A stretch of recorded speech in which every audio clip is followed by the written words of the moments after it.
اعوذ باللہ من الشیطان الرجیم۔ شروع اللہ کے نام سے جو بڑا مہربان اور نہایت رحم کرنے والا ہے۔ فلسطین اور اسرائیل کا مسئلہ۔ تو آج ہم بنی اسرائیل اور یہودیوں کی تاریخ کے بارے میں بات کریں گے۔ بنی اسرائیل کی تاریخی حقیقت یہ ہے کہ انہوں نے بہت سے نبیوں کو قتل کیا، جن میں ان کے اپنے قبیلے کے حضرت زکریا علیہ السلام اور حضرت یحییٰ علیہ السلام بھی شامل ہیں۔ حضرت ابراہیم علیہ السلام کے بڑے بیٹے حضرت اسماعیل علیہ السلام تھے اور چھوٹے بیٹے حضرت اسحاق علیہ السلام تھے۔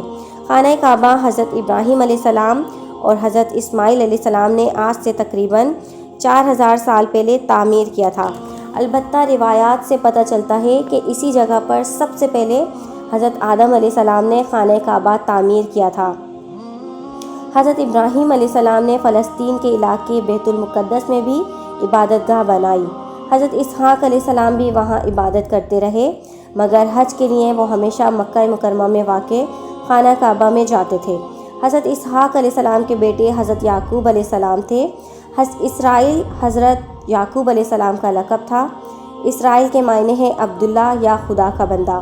بنی اسرائیل کے قبیلے کو کہا جاتا ہے ان کے قبیلے کو کہا جاتا ہے۔ حضرت یعقوب علیہ السلام کے بیٹے یوسف علیہ السلام تھے جو مصر کے بادشاہ بنے۔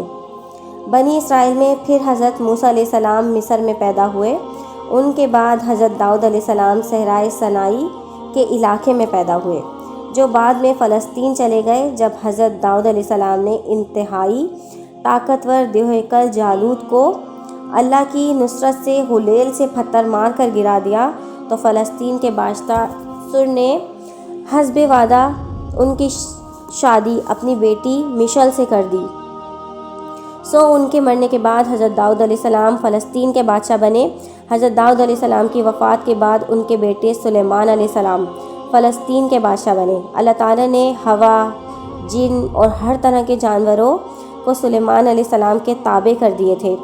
961 قبل مسیح سے 922 کے دوران حضرت سلیمان علیہ السلام نے جنوں کی مدد سے مسجد اقصیٰ اسی جگہ تعمیر کروائی جہاں ابراہیم علیہ السلام نے عبادت گاہ تعمیر کروائی تھی۔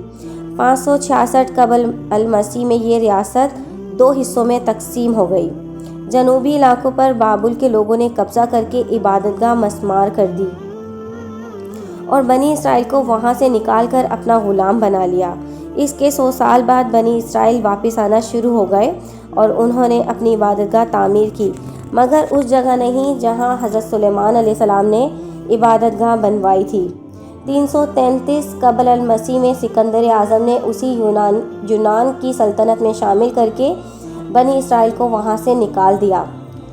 1965 قبل المسیح میں اسرائیل نے بغاوت کر کے ایک یہودی سلطنت کی بنیاد رکھی۔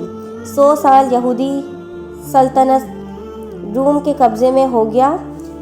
70 عیسوی میں یہودیوں نے بغاوت کی جسے شہنشاہ ٹائرس نے کچل دیا اور یہودیوں کی عبادت گاہ کو مسمار کر کے انہیں وہاں سے نکال دیا۔ روم کے بادشاہ ہیدریان نے یہودیوں کو شروع میں بیت المقدس آنے کی اجازت دی، لیکن بغاوت کرنے پر بیت المقدس کے شہر کو مکمل طور پر تباہ کر کے یہودیوں کو غلاموں کی طرح بھیج کر شہر سے دربدر کر دیا اور ان کا واپس بیت المقدس آنا ممنوع قرار دے دیا۔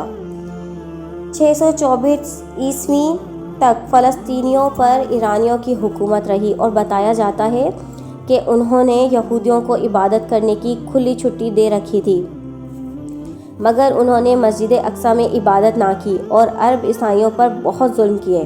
اس کے بعد بازنطینی حکومت آئی جس نے 636 عیسوی میں مذہبی پیشوا کے کہنے پر بغیر جنگ کے حضرت عمر رضی اللہ تعالیٰ عنہ کو محافظ اور امن کا پیمر قرار دے کر بیت المقدس ان کے حوالے کر دیا گیا۔ حضرت عمر بن خطاب رضی اللہ تعالیٰ عنہ نے مسجد اقصیٰ کی تعمیر 639 عیسوی میں اسی جگہ پر تعمیر شروع کروائی جہاں پر حضرت سلیمان علیہ السلام نے تعمیر کروائی تھی۔ 636 سے 1918 عیسوی تک یعنی 1282 سال تک فلسطین پر، جس میں اردن بھی شامل تھا، مسلمانوں کی حکومت رہی۔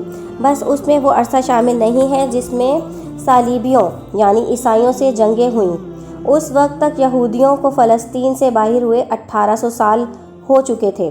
بنی اسرائیل کے مطابق تاریخی حقیقت یہ ہے کہ انہوں نے بہت سے نبیوں کو قتل کیا، جن میں ان کے اپنے بیٹے اپنے قبیلے کے زکریہ علیہ السلام اور حضرت یحییٰ علیہ السلام بھی شامل ہیں۔